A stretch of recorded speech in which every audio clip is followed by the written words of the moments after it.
The broadcast is now starting. All attendees are in listen-only mode.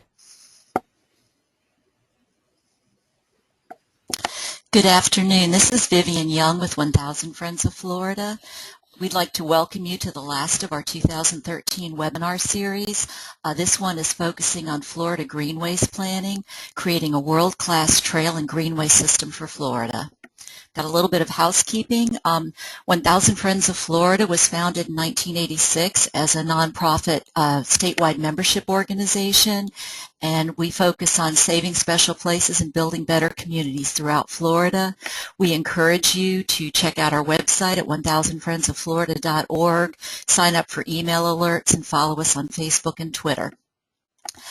For those of you who are familiar with Dr. John M. DeGrove, and for those of you who aren't, he was recognized as the father of growth management in Florida. This webinar series is in honor of him and his vast legacy for our state. We do have some webinars tentatively set up for 2014. If you sign up for our email alerts, and the link is shown at the bottom of the page, we'll be sending out more information confirming these webinars with information on how to register. We're asking that you consider supporting the webinar series for 2014. The link below at the bottom of the page shows how you can make a donation. We are pleased to offer these and again are looking forward to some support for it from you. Thank you. There is a questions box on your control panel, and as questions come to you during the presentation, please type the questions in the box. At the end of the presentations, I'll be asking the speakers the questions, and we will try to get through as many of them as possible. We do ask that you try to keep your questions succinct because we want to be able to get through as many questions as possible. For those of you who are applying for official certification credits, this has been approved by the American Institute of Certified Planners for 1.5 credits, by the Florida Bar for 2 CLE credits, and for 1.5 credits for environmental health professionals in Florida. If you want to look at the PowerPoint and print it out while the webinar is in progress, it's on our website at 1000friendsoflorida.org. On the right-hand side, there's a What's New panel, and one of the scrolling items will be the PowerPoint for this. I'd like to now turn this over to Charles Pattison, who is going to be giving us an overview of the presenters. Thank you, Charles. I can hear you're on the line. Thanks, Vivian. Yeah, this is Charles Pattison. I'm president of 1000 Friends of Florida, and we're pleased to be bringing the second discussion about greenways in Florida.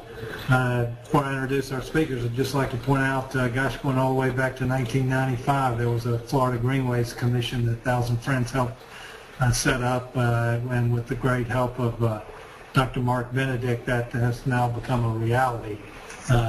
But let me get to our speakers. We're glad that Doug Alderson is joining us today. He's with the Florida Office of Greenways and Trails and has been there for about 8 years. For most of the time, he's coordinated the state's designated paddling trails, including the 1,500-mile Florida Circumnavigational Saltwater Paddling Trail, as well as the Visit Florida Greenways and Trails website. He's an avid trail enthusiast and has authored several natural history and outdoor adventure books, primarily about Florida. He's currently the OGT Assistant Bureau Chief. And then also joining us is Dale Allen, President of Florida, Florida Greenways and Trails Foundation. Dale's got a rich background with the Trust for Public Land that he joined in 1981. He was appointed the Southeast Regional Manager in 1986 and made a Vice President in 1988. And Senior Vice President, in 1999. As a Regional Director, he was responsible for TPL's work in the 9-state area that stretched from the Carolinas south to Florida and west to Louisiana. Dale's been a member of the Florida Trail Association for more than 20 years and was responsible for surveying and developing the Florida Trail from the Suwannee River to the Apalachicola River, a distance of 150 miles, which included sections through the St. Mark's National Wildlife Refuge, the only coastal section in North Florida, and along the Osceola River in Sinks. Dale's a native Floridian and a 1970 graduate of the Woodrow Wilson School of Public and International Affairs at Princeton University. And let's see if we can get our program started here.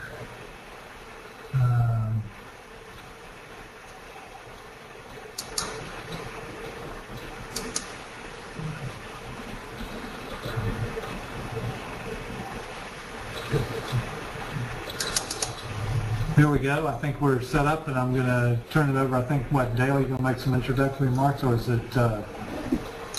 I'll start out, this is Doug, I'll start out with just a brief overview of our office, and then Dale will take the reins and discuss some exciting trails.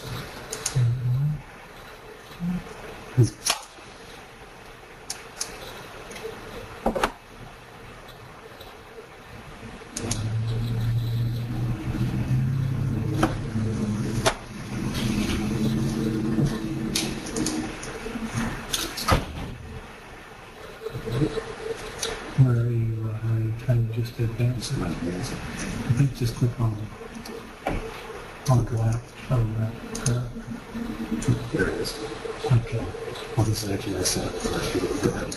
Yeah, this is Dale Allen. I'm going to begin to turn this over to Doug. I want to thank everybody for joining this call today. We had our first of these two calls in June of this last year.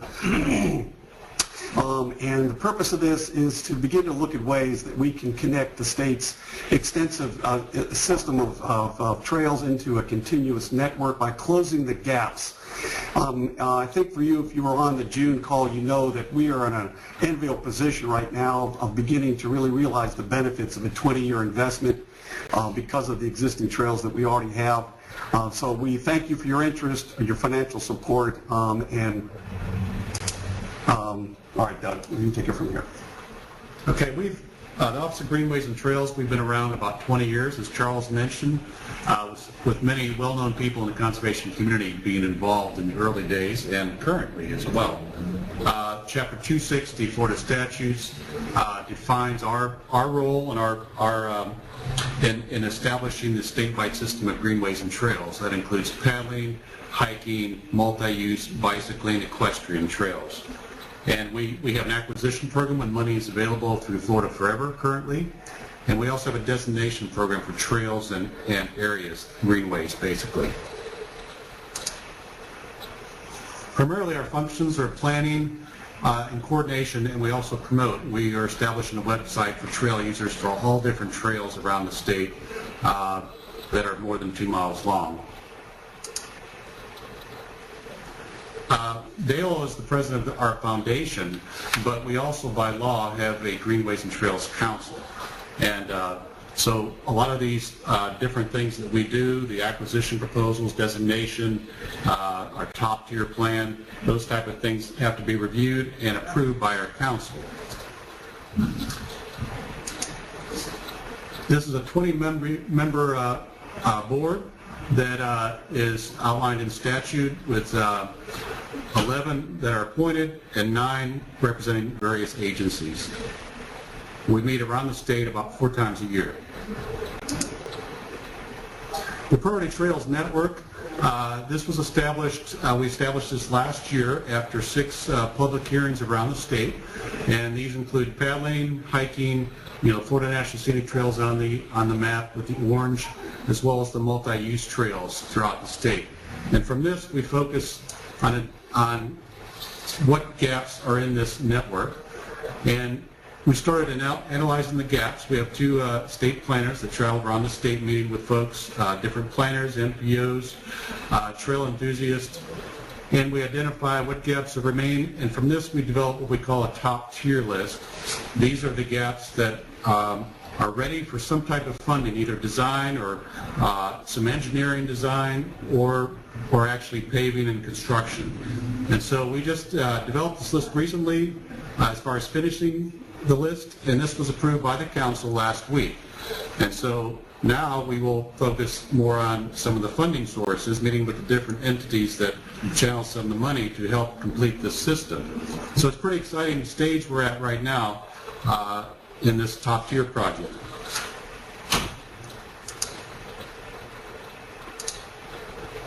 So some of the highlights, the Greenways and Trails system, we have established priorities to direct and focus resources, and we provide a framework for closing the gaps to connect the Greenways and Trails system. This will be refined over time as well as things change. As gaps are closed, we'll add new ones, and I think within a few years you'll see some of these long distance trails completed. So basically, what we do, we have to engage the various groups, the various planners around the state, the various agencies to determine the needs, and we're always trying to gauge those needs as they become apparent as Florida's population grows.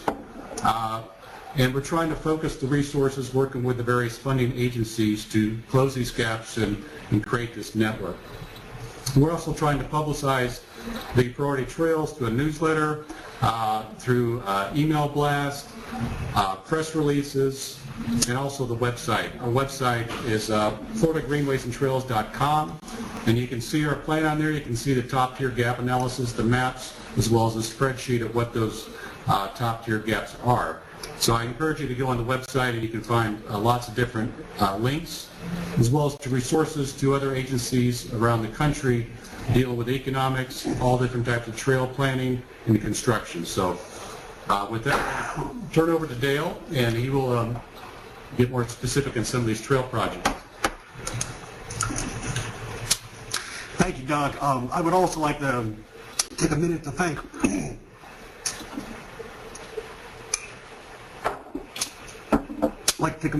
Thousand Friends of Florida, Charles Patterson and Vivian Young very much for giving us this opportunity.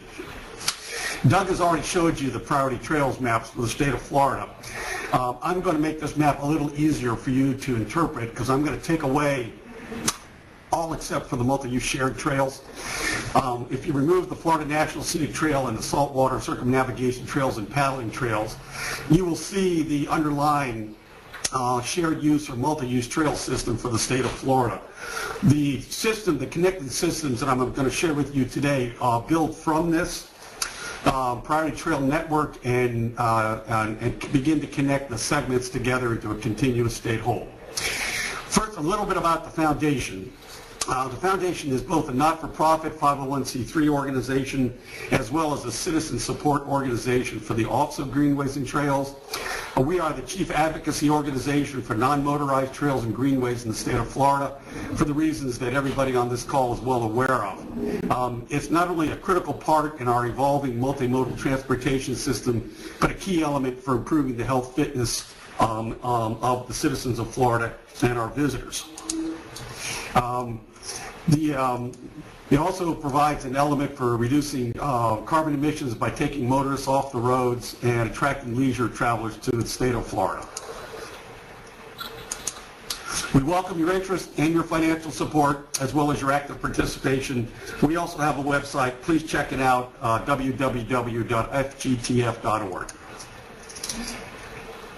We'd also like to thank our many private sponsors and supporters who've contributed financially to the work you're about to see: the Felburn Foundation, the Elizabeth Ordway Dunn Foundation, the Florida Blue Foundation, Travel Country Outfitters in Altamont Springs, and the Board of Directors of the Florida Greenways and Trails Foundation.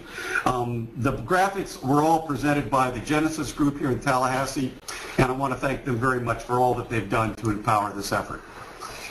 The Close the Gaps initiative, as I said, is part of an emerging 21st century multimodal comprehensive transportation system.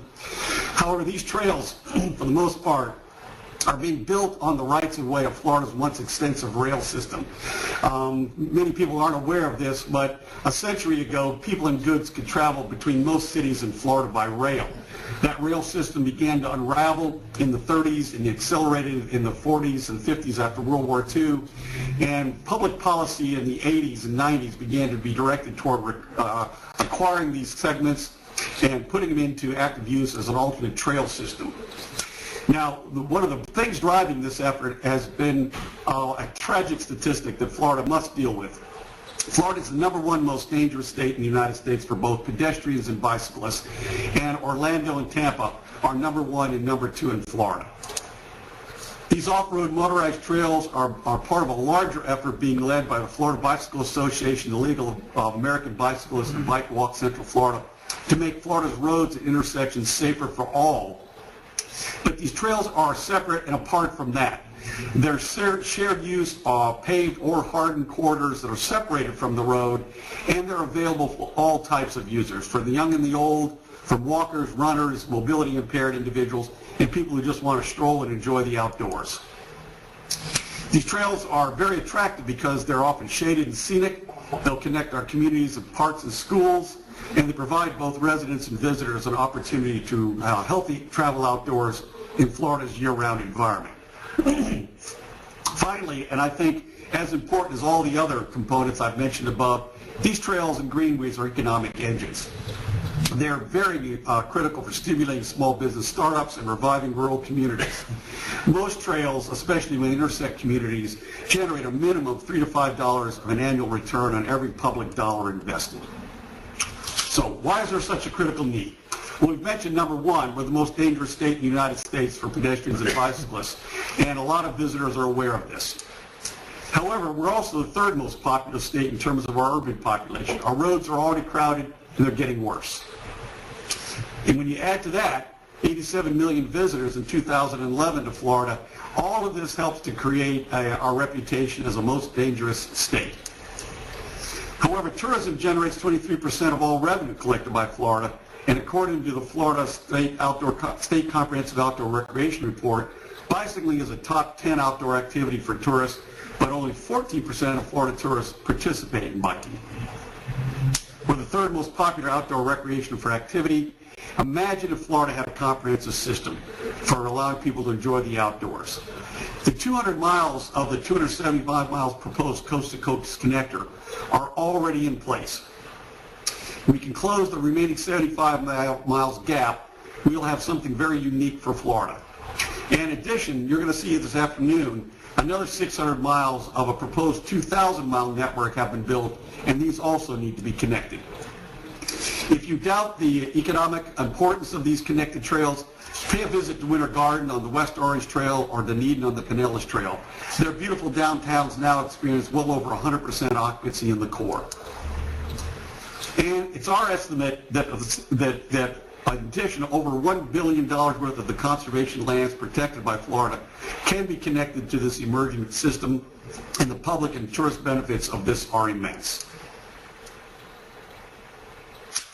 Show you an example of what's going on in other places in the United States and give you a few examples of other trails being created across America. The Great Allegheny Passage now is a 400-mile connecting downtown Pittsburgh, Pennsylvania with Washington, D.C. That trail now, it's been connected for about 5 years. 250,000 people a year are enjoying the opportunity to travel this trail. The Grand Illinois Loop, a 550-mile loop connecting the suburbs of Chicago to the Mississippi River and back. The Katy, formerly the Kansas, Arkansas, and Texas Railroad, 250-mile connecting St. Louis, Missouri to Kansas City. The Confederation Trail in Prince Edward Island, Canada, a recently completed 275-mile trail connecting the entire island from tip to tip, and in the process has created a third month of tourism for Prince Edward Island. September on this island has now become known as Bike Month, and every year since the trail opened 4 years ago, the amount of visitors coming to Prince Edward Island and enjoying the trail has been doubling. Last year, 30,000 visitors, and they think this year they may have experienced well over 60. The East Coast Greenway, a proposed 2,900 miles from Maine to Key West. And then the grandfather of them all, the Trans-Canadian Trail. Our neighbors to the north are working on a 14,000-mile connected trail system for both bicyclists and hikers that will stretch 14,000 miles from the Atlantic to the Pacific Ocean. So bringing it back to reality, this is our state priority trail system. Fully implemented, these connected priority trails would create a 2,000-mile system, and segments of this proposed connected system are already in use and in existence. During our first presentation in June, we showed you one example of this connected system, the proposed coast-to-coast. 200 miles in 14 segments already exist with 7 major gaps. Closing these gaps would connect the Atlantic Ocean at Canaveral to St. Petersburg in the Gulf of Mexico. The foundation selected the coast-to-coast as an attempt to illustrate the potential for connectivity. The foundation also realized that both the coast-to-coast, both for its regional transportation utility and its imminent doability. So we'll show that with you now. Coast to coast, Central Florida from the west coast to the east. All right, this is a map of Central Florida. You can locate yourself on it, Tampa, Orlando. This is what we currently have. We have trail segments in many places all across Central Florida. including the Pinellas Trail, the Withlacoochee Trail, the Van Fleet, and other county-based trails. If we were to connect those trails together as shown, this is what we'd have. A 275-mile system linking the east coast of Florida to the west coast of Florida, 75 miles in gaps.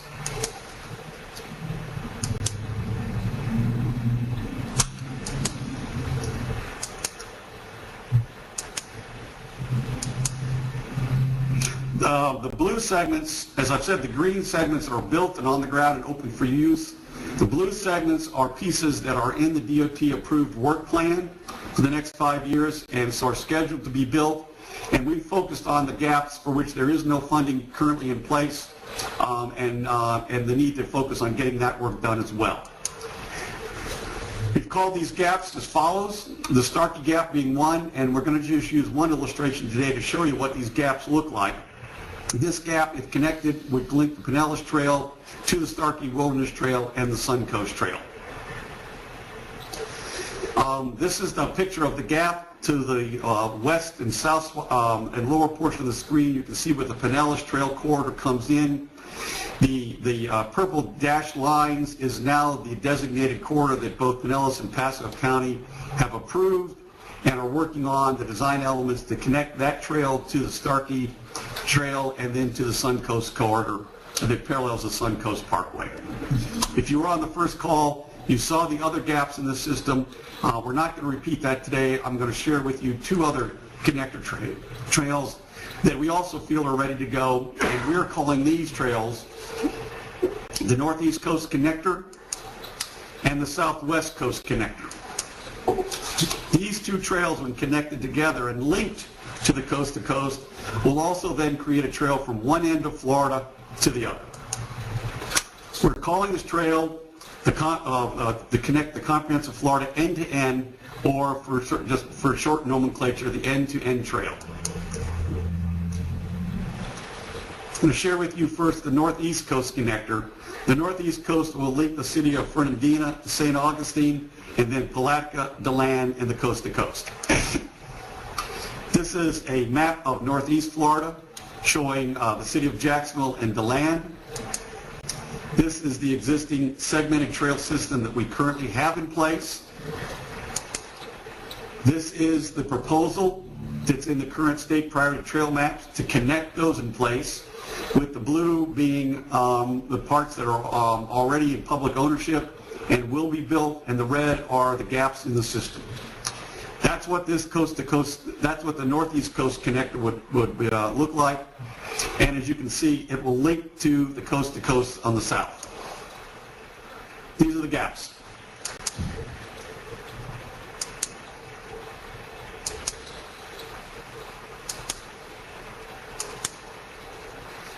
I'd just like to mention that the two lower gaps between Palatka and DeLand are along US 17, and the DOT, when they widen US 17 into a 4-lane highway, have already agreed they will put a trail along that off-road trail along that system.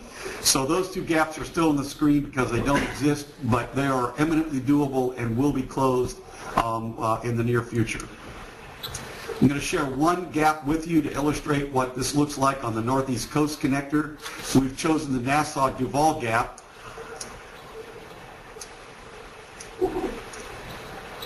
This will connect Fernandina to Ponte Vedra and St. Augustine.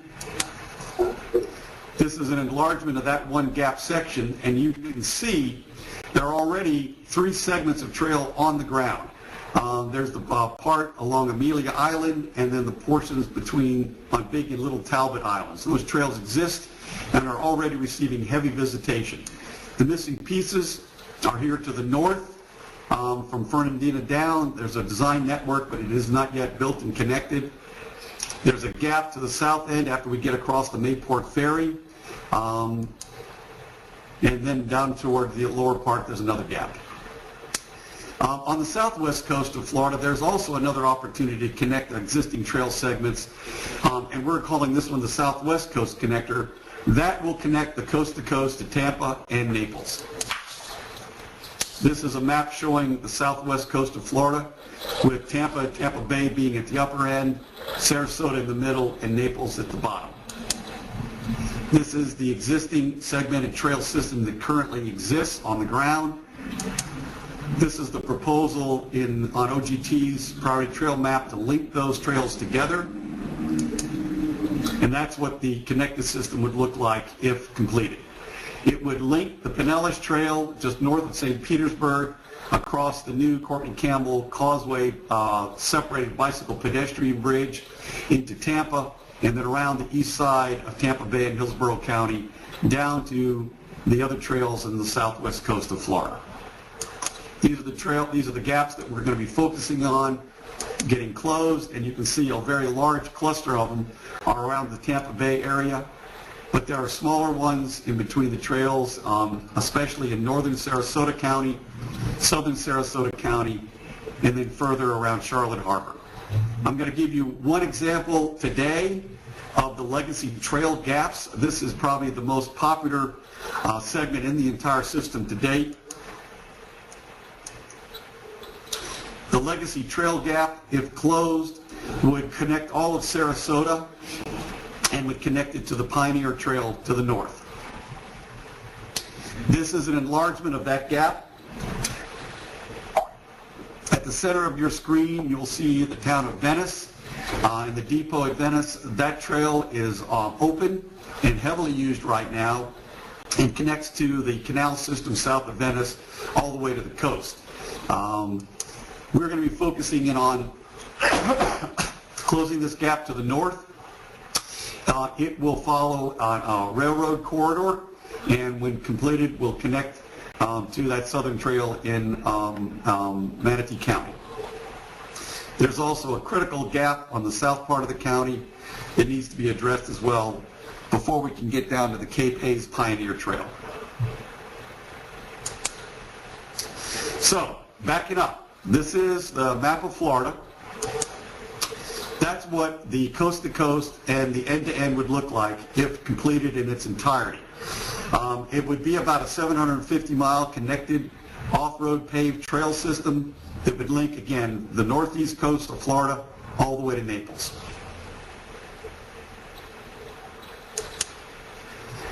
For those who are really interested in how to get this done, we have imposed a map of Florida showing the Florida Department of Transportation districts, so you can see where these major these trail corridors are.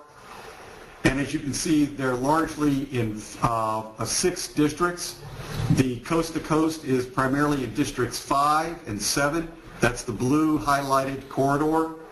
The northeastern half of the end-to-end are in districts 5 and 2, and the southwest connector of the end-to-end is in districts 7 and 1. Since the principal entities that are responsible for prioritizing this as a transportation network are the MPOs and the TPOs, we thought it would also be helpful for you to see which MPOs and TPOs need to be worked with and need to be communicated with to get this done. Again, that is the coast-to-coast and the end-to-end superimposed on that map. And these are the MPOs and TPOs that have responsibility for this network. So if you're vitally interested in any of these connected corridor segments, you need to be talking to either the First Coast MPO, the Volusia County MPO, or Metro Plan Orlando, or the Brevard MPO. On the southwest coast, you're going to need to talk with one of the entities listed to the left-hand side of the screen.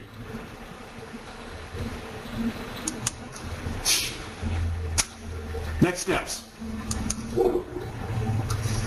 The foundation is committed in cooperation with the Office of Greenways and Trails and 1,000 Friends of Florida to build public awareness of these existing trails and the significance of the state's priority trails map. We also want to expand the public awareness of the gaps in these 3 major connected corridors in both the coast-to-coast and the end-to-end. We're going to be presenting over the months to come information to all the MPOs that we listed on the screen and to regional planning councils to make sure that they're aware of what these connected trail corridors look like so that they can coordinate their efforts to make sure that when major developments come in, that they're aware of the location of these connected corridors and make sure that they support this effort to connect these trails together into a continuous statewide system. And we will be talking to Florida Department of Transportation officials and districts across Florida about these connectors.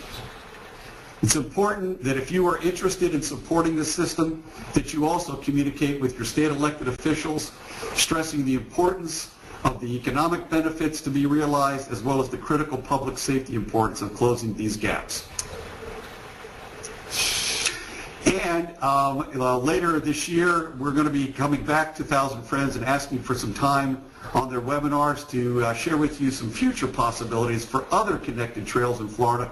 So I thought I'd share with you today a little, some tantalizing information about our next webinar, which will probably be in summer of 2014. Already underway is the Overseas Heritage Trail in the Florida Keys. You'll be seeing more information about the currently proposed and underway St. Johns River to Sea Loop in Northeast Florida. The Heart of Florida Loop in Central Florida builds off the coast to coast and would bring the Cross Florida Greenway into the connected system. The Greater Northwest Greenway Trail along the Gulf of Mexico coast of the Panhandle, that's also on the state's priority trail maps. And then the very ambitious River of Grass Greenway that would connect Naples to Miami and across the Big Cypress and the Everglades. And then, of course, let's never forget the proposed Gator Nation to Capitol Trail that would link Gainesville to Tallahassee. Stay tuned and join us on our next webinar in 2014. And I'd like to wrap up my presentation by thanking our partners in this effort, certainly the Office of Greenways and Trails, who's doing all the official planning and coordination work, Friends of Florida State Park, which is an ex officio member of our board, and we're working very closely with them to make sure that the next round of maps that are produced will show how our parks can be connected to this emerging statewide trail system. Florida Rails to Trails Conservancy and the National Rails to Trails Conservancy, Florida Bicycle Association, Bike Walk Central Florida, the East Coast Greenway Alliance, and the Florida Outdoor Recreation Coalition.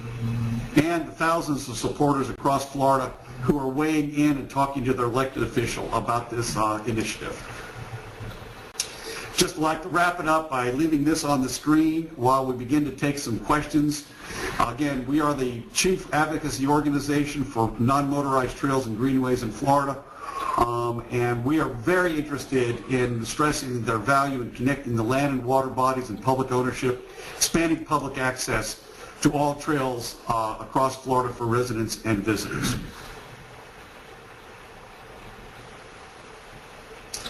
Charles, thank you very much. Oh, let me go back and put that other one on the screen. Whoops, can I do that? We should. This is Vivian. If we could leave this on the screen, Okay. Can everyone hear me all right? Yeah. Okay. Just wanted to remind people attending the webinar that you have a questions box on your control panel. And if you type any questions in this box, we will try to answer them as soon as possible. Again, please keep your questions succinct if possible. We do have a number of questions in already. This would probably be for Dale or Doug. With the resurgence of multimodal transportation, including light rail and commuter rail, will we as a state need the old rail corridors again for rail? It's very difficult to connect places by rail once the old rail corridors are converted to other uses. Do you have any observations on that? Doug, would you like me to take that? Yeah, go ahead. Yeah, I think I can answer that, Vivian. From the very beginning of this effort, keeping those corridors intact for possible light rail or other forms of multimodal transportation, I think was behind all of our thinking. The worst fate would be for these corridors to become fragmented and lost for any public use. We are currently looking at a number of occasions where trails can be very well sited next to light rail and other public transit options. There are many examples of this all around the country, so I don't think those are incompatible uses at all, and I hope they would be sited together. Okay. We have some more specific questions. How does the Coast to Coast Trail and the end-to-end trails connect with the Florida National Scenic Trail? They don't. The Florida National Scenic Trail crosses the coast to coast, but it's primarily a footpath. And these other, the coast to coast and the end to end, are primarily paved, multi-use shared trails. But I believe the Florida National Scenic Trail may use part of the Palatka St. Augustine Trail, which is part of the northeast coast to coast. They're looking at that as closing a gap for them.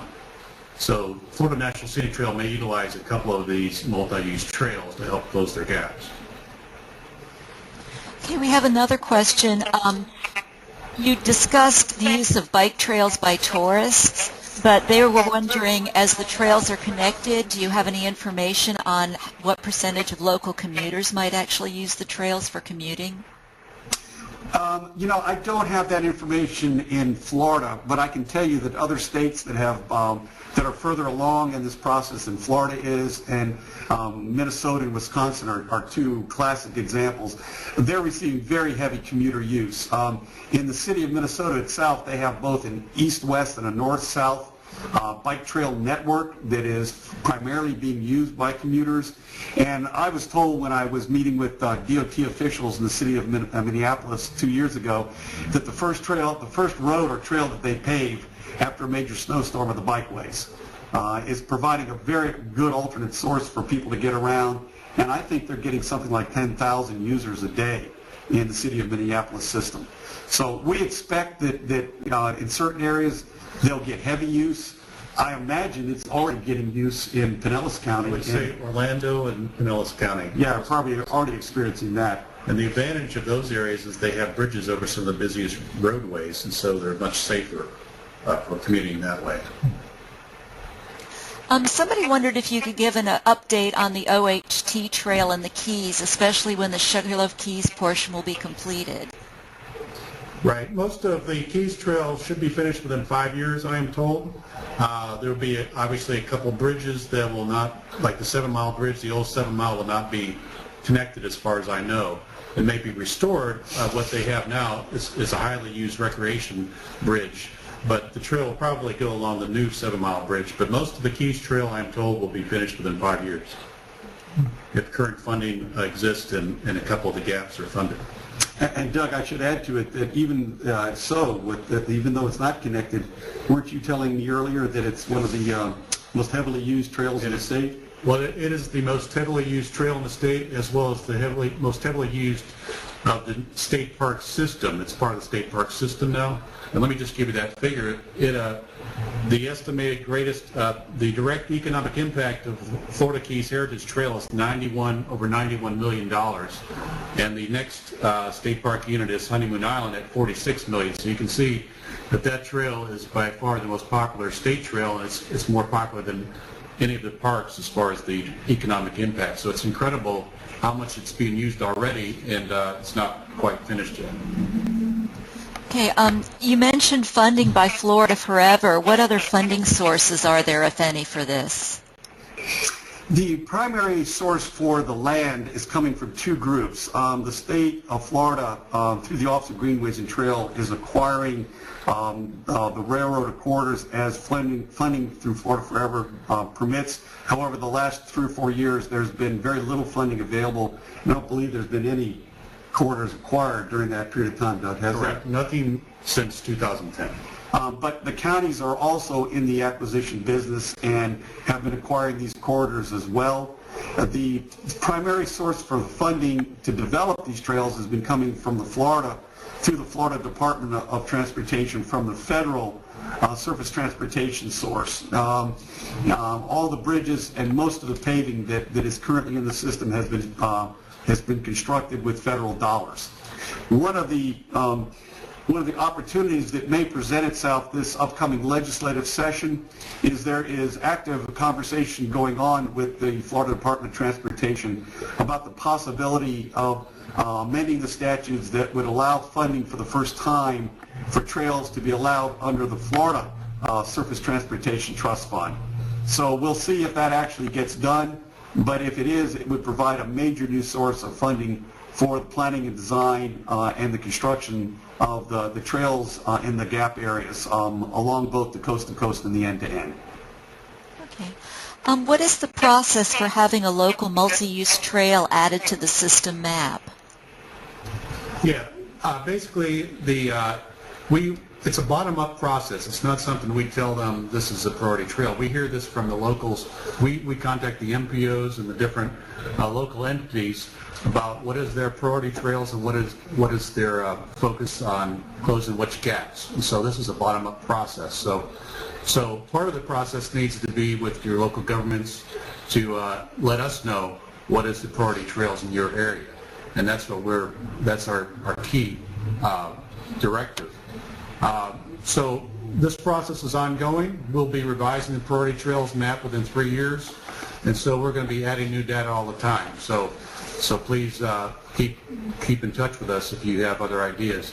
This started out with what we call the opportunity map. So we have maps on our website that have all of the different opportunities for trails around the state, for land trails and paddling trails, and from that we determine the priority trails.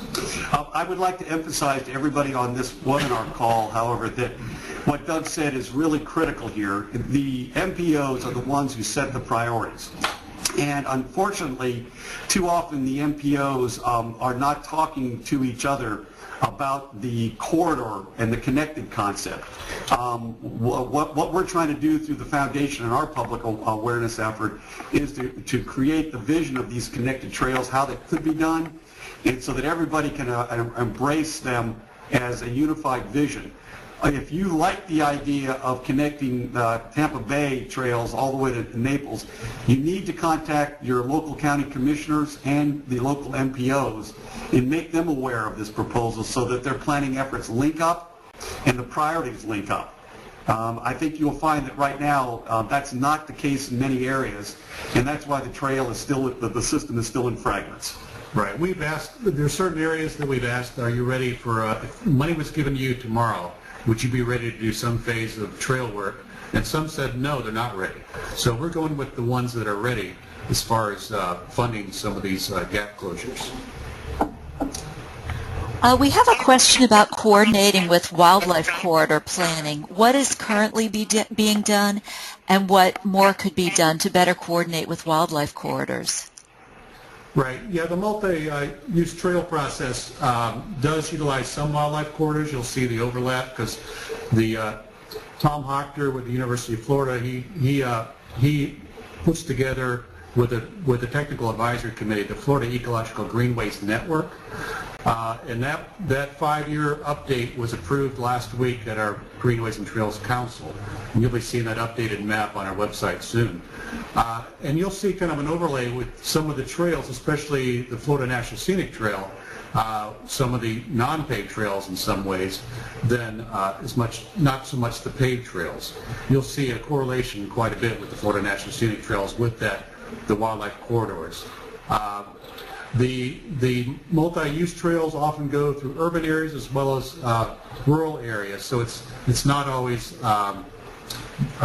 like the Florida National Scenic Trail, which mostly bypasses some of the big urban areas, as you would imagine. Talking about linkages, is there any linkage of these trails to the Great Florida Birding Trail? That's a great question.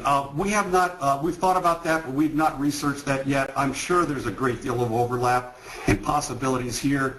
We have just begun the effort of trying to map the state's proposed priority trail network with our Florida Scenic Highway system, which is also in segments. There are 24 designated scenic highways in Florida, and they go through some of the premier landscapes, natural landscapes that are left in Florida.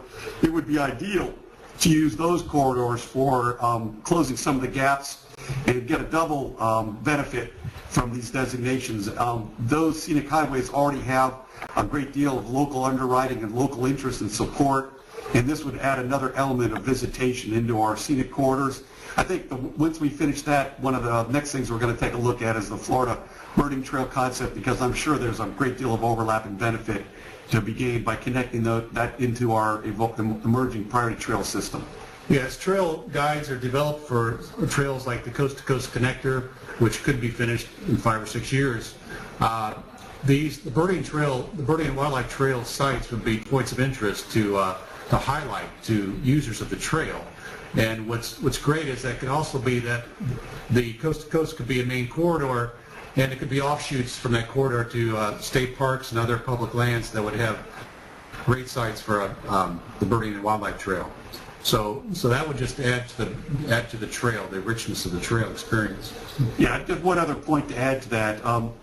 As I've met with other states that have a more extensive connected trail system than Florida, they emphasize that getting the priority corridors built is step one, because until the infrastructure is in place where people can travel safely in the outdoors between communities, then the visitation uses are going to be relatively low. Once the main infrastructure is in place and all these connectors are built, I think the primary effort then is going to be what Doug said, is to make sure that there are links between the priority trail system and all of our state parks and public lands. That will create a series of world-class destinations off of the priority trail system and almost guarantee high levels of visitor use and enjoyment. We have several safety-related questions that I'm going to try to roll in together. What are some of the concepts or ideas to address the crossing of large roadway intersections? And then another person refers specifically to DOT intersection issues and traffic violations, particularly in Central Florida areas, Orlando and Tampa.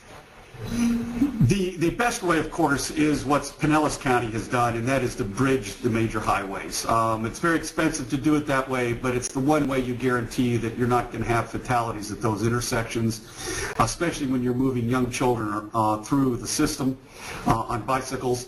So bridging is clearly the best. There are a number of efforts underway being led by both the Florida Bicycle Association and Bike Walk Central Florida to improve public awareness in metropolitan areas, primarily in the Orlando area, but I think increasingly in the Pinellas County area, to make drivers more aware of the rights of pedestrians and bicyclists at those intersections. They have found through a lot of research and engagement that a vast majority of people in the system, motorists as well as visitors, residents as well as visitors, do not know that pedestrians in a crosswalk have the absolute right of way, and they must stop and accommodate those crossings. To get them to stop, they've had to work very closely with the police and sheriff's departments and with the judicial system to make sure that the police and sheriff's department understand the law as well and are willing to enforce it, and the judges are willing to back it up and issue tickets and citations when people violate that. A great deal more needs to be done. But I think in addition to that, what the primary thing is, we've got to engineer all of our intersections for the benefit of pedestrians as well as motorists, and that's not the case in many, many instances across Florida today. The Department of Transportation is well aware of that, and is working very hard right now to update their Green Book standards and manuals so that these intersections, when they're redeveloped, will be improved for non-motorized use as well. But again, bridges are by far and away the best way to solve the problem. We have several funding-related questions.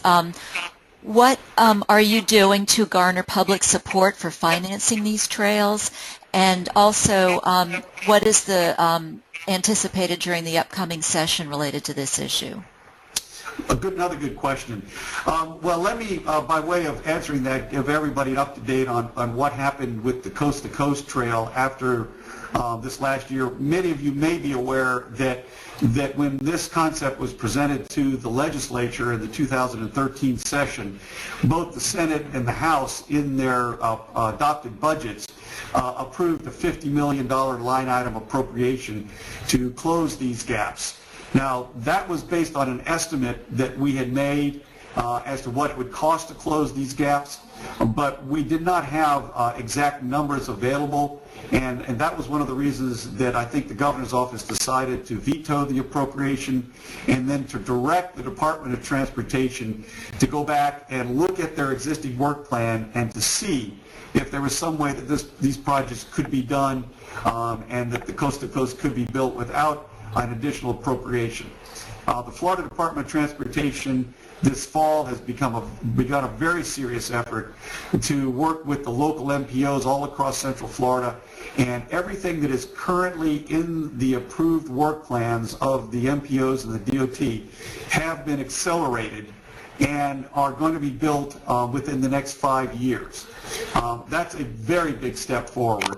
They're also looking very closely now at where there is no funding for the remaining gaps, and we're very hopeful at this point that the legislature will address that again at this upcoming session and will appropriate funds to make sure that the remaining gaps, which will probably be less than the $50 million initial estimate, will be funded in that same 5-year period. I just want to compliment the Florida Department of Transportation, both at Secretary Prasat's level and at the district secretary levels. We're getting a tremendous amount of support from the DOT for this project. They are very much committed to making this happen and are working side by side with us to get it done. Beyond that, it's going to take an effort by the MPOs in the northeast coast, along the northeast coast and along the southwest coast, to go back and examine their priorities in view of the proposed connector projects that would link their trails together to the coast to coast. If they were to prioritize and move all the gaps up in their work plans and people were to start talking to the legislators, I think we would see a great deal more interest on a broader base all across Florida for additional funding for this project. That's the current plans and thinking for this upcoming session. We'll be able to tell you more later in the year after the legislature meets, but I know that there's a great deal of interest from both sides of both the Senate and the House leadership to get these projects underway. I wanted to add, too, the one reason the Coast to Coast has received so much attention is that all of the MPOs have made it a top priority. And so right. It's a coalition, a regional coalition of different MPOs, and that has really gained the attention of a lot of the public officials and the DOT as well as our office. In fact, I think I had heard that it's the first time that in the Central Florida area that they agreed on a single project from both the east and the west side together that was not a direct automobile or truck transportation project. So the kind of a model to look at is how to get your trails attention, how to get attention for it and funding. We have another question on funding. Are all the trails user fee free, and are any charges anticipated? Another good question. The current situation is that all the state trails are open without fee. If the trails connect into a state park, then all users of those linkage trails are expected to pay the entrance fee just like any other motorist coming into park would be expected to pay. Many of the trails have Iron Ranger honor boxes where they're asked people to make contributions and donations, but I don't believe any trails in Florida right now are charging for the use of the trail, although there are a number of instances where parking facilities are being funded by fees that are charged to be able to park and access the trails. Now, this is an issue that we're going to have to confront someday in the future because other states do charge and sell permits for users of their trail systems in an effort to generate income for both the development of the trails and for their proper maintenance and improvement. Florida does not have that system now, but it's certainly something that I think we all need to keep our minds open to in the future. It would be in all of our best interest to be able to support this effort and not look exclusively to the legislature for all the appropriations needed to operate the system. Right. These trails, once they're built, they do have to be maintained, and that involves money. The St. Mark's Trail, for example, is 16 miles long, 12 feet wide, and the budget for maintaining the trail is about $120,000 a year. So there's not a one-size-fits-all as far as maintenance costs, but you can just see that it does take money to maintain these trails. And most of the trails are being maintained by local governments, I should point out, too. Okay, our last funding-related question so far is, do you believe passage of Florida's Water and Land Conservation Amendment is essential to closing the gaps in the Greenways and Trails system?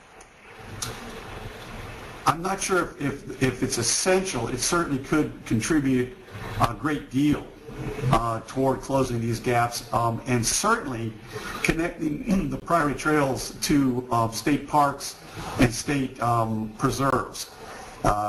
Public access to our public lands is an issue that I often hear referred to by legislators that I talk with, and they would like to see more public access to our lands.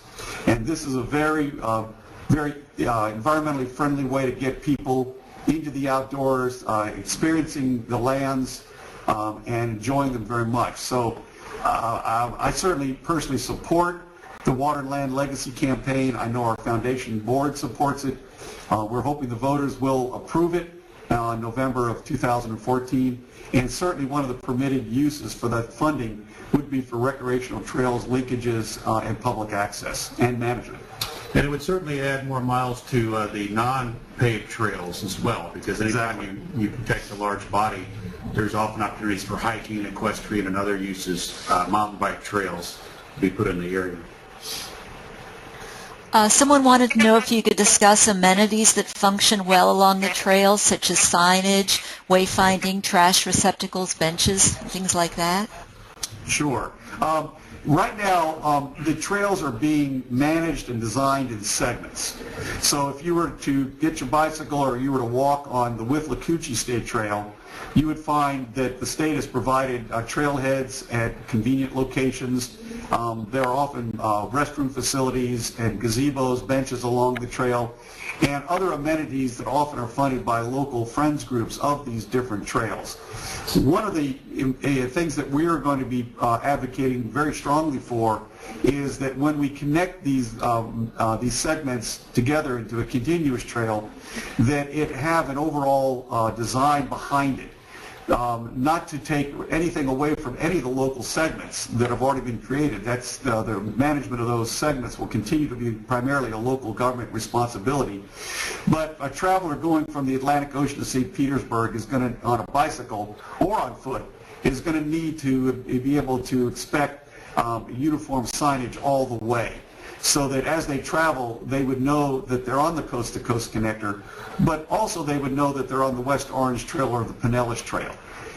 So we are looking at a comprehensive design plan for all of these connectors that would both address the signage issue, address all the amenities, and would address facilities, access to facilities. The really well-established trails that I mentioned earlier, like the Grand Illinois Trail or the Katy Trail, have maps and linkages on their websites and phone apps that allow the travelers to find where there are bike shops, where there are hotels, bed and breakfast, restaurant facilities, and side trails to parks and other things along the main corridor. So that's a critical next step that we're going to have to get to. We're thinking about it, but right now we're primarily focused on just trying to connect, build the infrastructure and connect the existing trails together. Right, as Dale said, we'll have to analyze and look at the amenities and see if there's, once the trail is completed, if there's long gaps between restrooms, for example, or water sources. And so that's part of the comprehensive trail planning that Dale was talking about. We have a question. What is the utility of a completely connected trail system? Even with gaps, aren't there sufficient opportunities to hike and bike in Florida? Oh, there are plenty of them. I think the primary reason for the connected trail system has to do with public safety in traveling through the system and the economic benefits of a connected system. On the June webinar, I mentioned that our nationwide research indicates that a segmented trail, a trail that's anything under about 30 miles in length, is primarily a day-use trail. People will take their bicycles to it, or they'll drive to a trailhead. They'll enjoy the trail in large numbers, but they don't spend a lot of money because they don't stay in the system beyond their day use. The larger trails, the ones that are over 50 miles up to 100 miles, we've learned to actually become regional destinations, and people will go to the trails after work on a Friday. They'll usually spend a night in the community. They'll ride on Saturday, spend another night, ride on Sunday, and then go home. So there's a big spike in the economic activity around these trails once they're connected up to about 100 miles in length. The real payoff in terms of the economic benefits of the trail come when they're connected in lengths larger than about 150 or 200 miles. Once they get to that length, and the coast-to-coast would be and 275 miles long. What we're fully confident will happen is that these will become major national and international destinations, that people will plan vacations around them like they do on the Katy Trail or the Grand Illinois Trail. They will come and spend a week in Florida, and they'll travel through the system. So that's really where the payoff economically comes, and of course by having the trails connected, you're now creating a safe commuter and transportation system as well. So that's there are hundreds of other trails all across Florida that can be used right now, but that's not what we're focused on this project. Right. And the beauty of Florida, of course, is that we're open year-round, and obviously it'll be a huge winter destination as well, where, as Dale mentioned, Prince Edward Island, it's the month of September, I believe. Yes. So we're open 12 months out of the year, especially in the winter months would be ideal. So it's going to be a big attraction. Yeah, we're seeing a surprising amount of continued use even in the hot summer months in Florida, because once the trails are built and they become shaded, they're actually very pleasant to ride in the summer. It's not as hot as being at the beach. Okay, we have a question. Are the trails limited to bicycle and pedestrian use only? And what about electric golf carts, segways, horses, and other uses?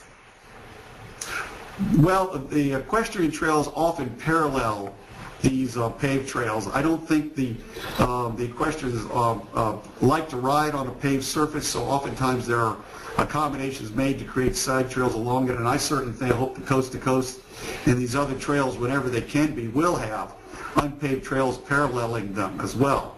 Our hope is to make these corridors accessible by all types of people, both children as well as the elderly, by handicapped and special needs individuals, as well as hikers and bicyclists. So we hope that these will really become shared use corridors for many types of users. Okay. Someone wants to know if you all work with Visit Florida. They're suggesting that information kiosks on flora and fauna and historic sites would be appropriate. Is anything like this being done? Oh yes, we've talked to Visit Florida many times. In fact, one of our primary supporters these days are the tourist development councils. I was telling Charles before this presentation began that the first question I get asked by a tourist development council is, when can we start marketing this? And I have to tell them that, well, it's not built yet. We're still working on that. They sense the popularity of these from a tourist point of view. But even from a residential point of view, I think one of my opening slides indicated that less than 14% of Floridians actually bicycle. It's not because they don't want to bicycle. It's because the safety question is of paramount concern to most people, and the question of safety is the overriding concern that we hear all the time.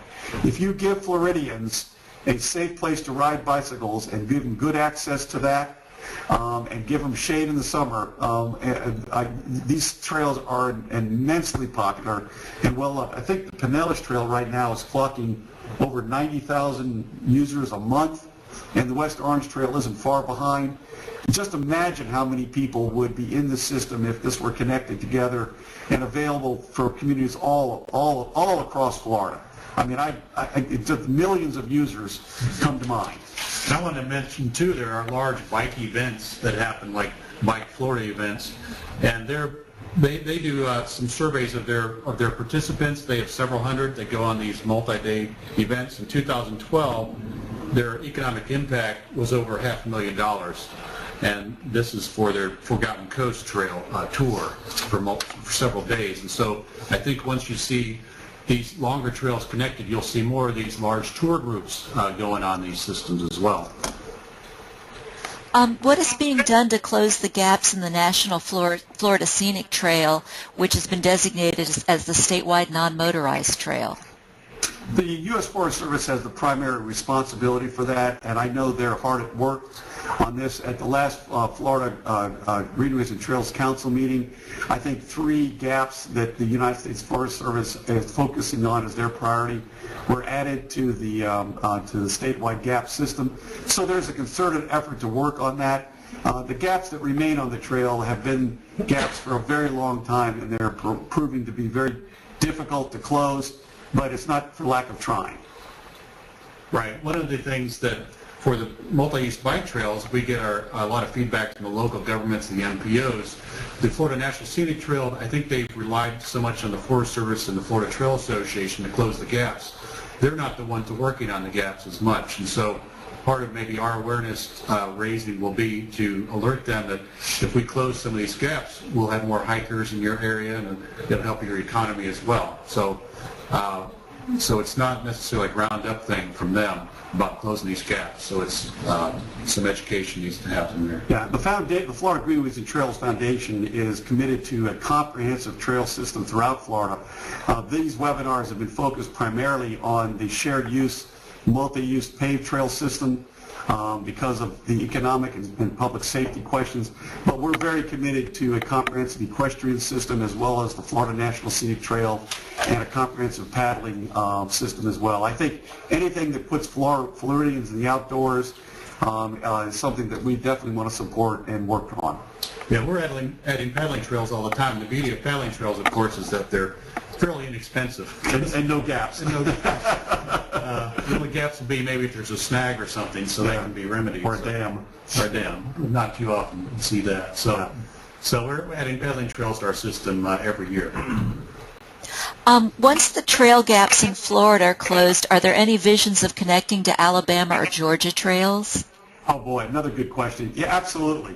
One of the trails that I referenced we're going to talk about in our next webinar is the East Coast Greenway. The East Coast Greenway is an incredibly ambitious project that would link the Canadian border at Calais, Maine, all the way to Key West. And it is, by design, going to be providing an off-road bike system through some of the large metropolitan areas along the east coast of the United States.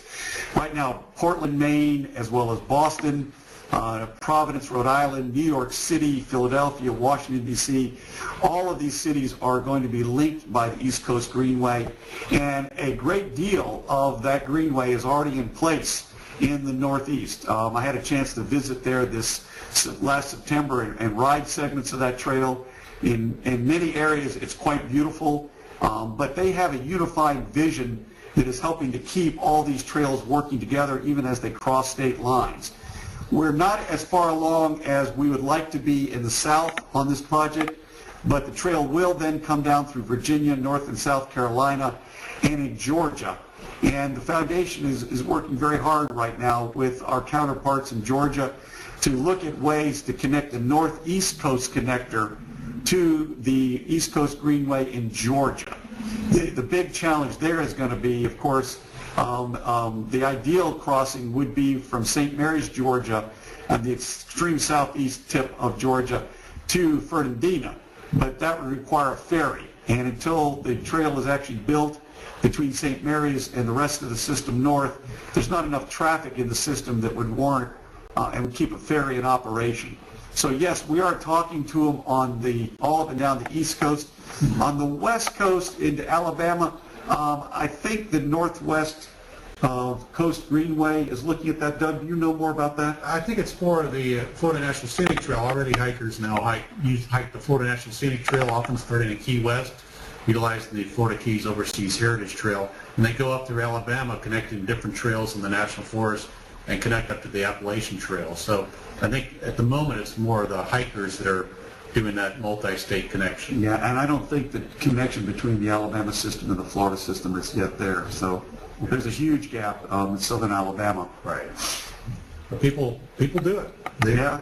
If you're interested in participating in that, get in touch with the Florida Trail Association. I'm sure they would welcome your interest. You've discussed how the trails are going to be managed by local government. Somebody wants to know what the management involves and what level of local government. Yeah, this is another good question. Let me make sure that everybody on this webinar understands that there's three critical parts to getting these trails built and connected. Part number one is making sure that the local trails are on the state Office of Greenways and Trails priority trail system, and that the gaps in your system are priority gaps. That happens through your MPOs. So you've got to talk to your county commissioners and your MPOs You've got to be part of OGT's priority trail system and be part of their priority gaps. The second part of this is finding additional funding to be able to construct the trails through these gaps and actually build the bridges and pave these trails.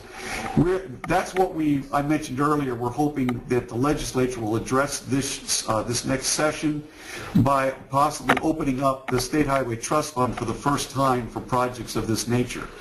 If that legislation is introduced and approved, then the second major component would be in place. That would allow the Florida Department of Transportation to work hand in hand with the Office of Greenways and Trails to plan, design, construct, and build the trails that would close these gaps. The Department of Transportation, however, has made it very clear that they're not in the management business, and so before they would begin to design and develop these corridors, there has to be a management agreement in place with the local governments, with the State of Florida Office of Greenways and Trails, to be able to maintain what's built. So there's really three critical parts here: OGT in the priority setting, DOT through the funding, development, and construction, and then local governments in the state through the long-term maintenance and upkeep of these trails. This becomes particularly critical after storm events. You can imagine the burden that this is going to put on local governments to have to open up not only roads but trails after hurricanes. So it's something that we really need to be thinking about and planning for, and plans have to be in place and funding has to be available to let local governments recover and reopen these trails after major storm events. And just some of the regular maintenance on a trail, the restrooms have to be managed and cleaned, and add the different amenities for that. The grass has to be mowed around the parking areas alongside the trail. In trails that have been established for a while, the roots are often cut out because if you get too many roots, it causes a hazard. So there's a certain way you can cut those out and repave over where the roots were. And eventually, sometimes the trails have to be repaved. So these are all things that have to be done. In addition, I think most trails are, especially in the forested areas, have to be blown clear of debris. Exactly. I think on a weekly basis. Is that not how often it's right. done? If you can imagine getting pine cones, pine needles, leaves, sweet gum balls, hickory nuts, all those things, and trying to rollerblade across those things might be a problem. So they do have to be cleared in many of these places. People like a canopy trail, they like the shade, but that presents a problem sometimes with things dropping on the trails. They have to be maintained. Yep. Is there any significant public opposition to the trail system, and if so, what are the chief concerns? Another good question. I've been extremely gratified and pleased over the 2 years that the foundation has been promoting these connector projects to have met almost 100% a positive affirmation.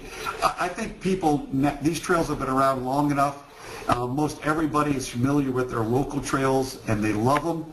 The trailheads, the biggest complaint we get is there's not enough parking at trailheads in many areas. They fill up early on a weekend day. So there is no organized opposition that I'm aware of. The biggest concern are the ones that have already been addressed. Where is the funding going to come from to finish building the system? Building out the entire 2,000-mile system is going to be a very expensive undertaking. We don't have good estimates of it, but it could easily be in the hundreds of millions of dollars to finish out the system and close the gaps. But also of critical importance is long-term maintenance and management of this. It would be extremely unwise for us to build this system without a plan on how we're going to maintain it and keep it safe. So those have all got to be addressed, but once you address them, every local government official that I've talked to understands the big picture of what we're trying to do and how it would benefit this community, supports it, and certainly the MPOs, the Tourist Development Councils, and increasingly the Chamber of Commerce. They're big supporters of this project. Right. I think some of the early trails that were built, there were some fears among local communities that bring in more crime and that type of thing. Most of these were unfounded. And so now some of these same communities are embracing these trails and really complaining if they're shut down for repaving and that type of thing because they lose business. And so some of the same local residents that opposed the trail at first, they now have lemonade stands and things like that.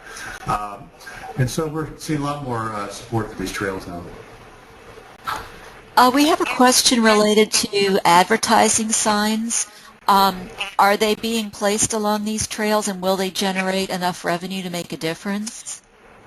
There's a lot of confusion about the legislation that was passed last year, what it was intended to do, and what kind of impact it would have on the trails. First of all, it was limited to 7 designated state trails only. And the signs themselves, I know a lot of the critics have said things like billboards were going to be on the trails. We're talking about a 4x4 sign that would have been placed here. I've seen so many examples as I've traveled around the country of signs that were not only sighted, but designed very compatibly with these trails that direct travelers to facilities in the nearby area and to bike shops and restaurants. So it can be done extremely well. In fact, it's critical that it be done, especially if we start getting tens of thousands of visitors using these trails.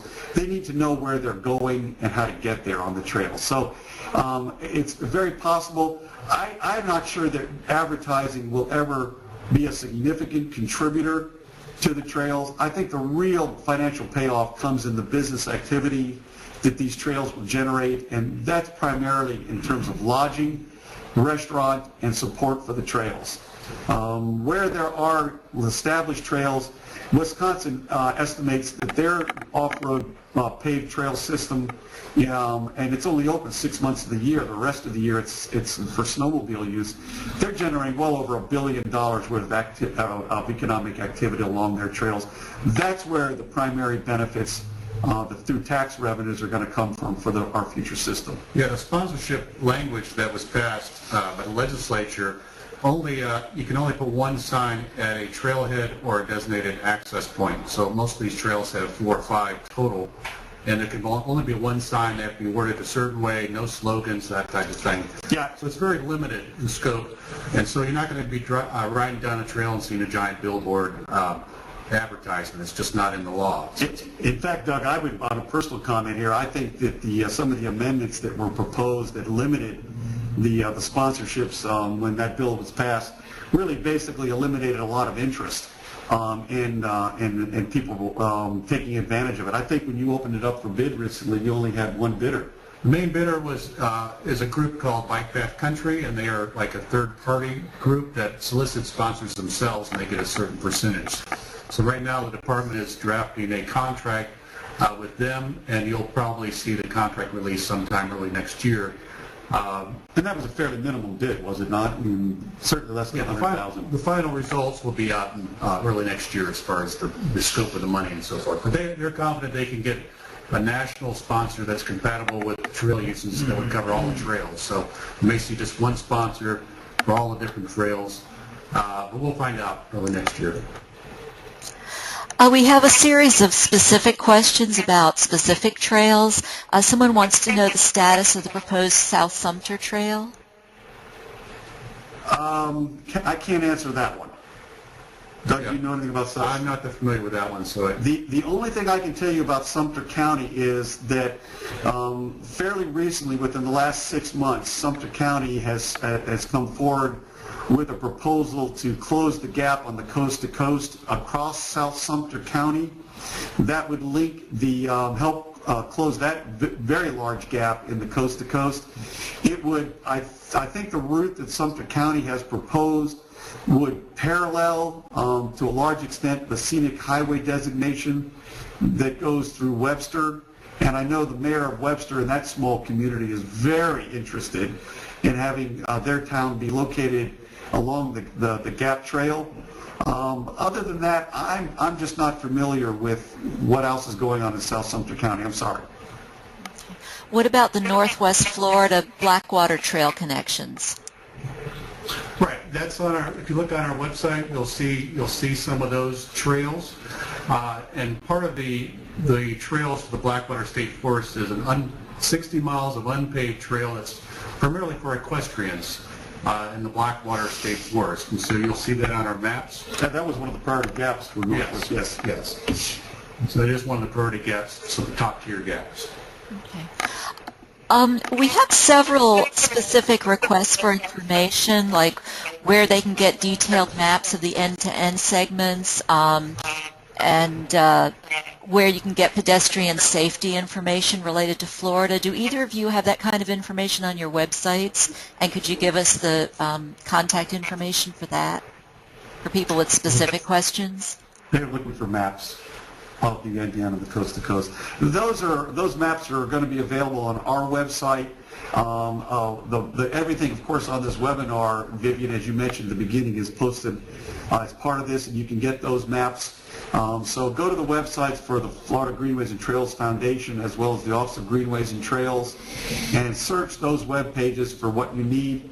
If you don't find what you're looking for, then contact us, and we'll see if we can respond directly to you. Let me add the previous question before that, too.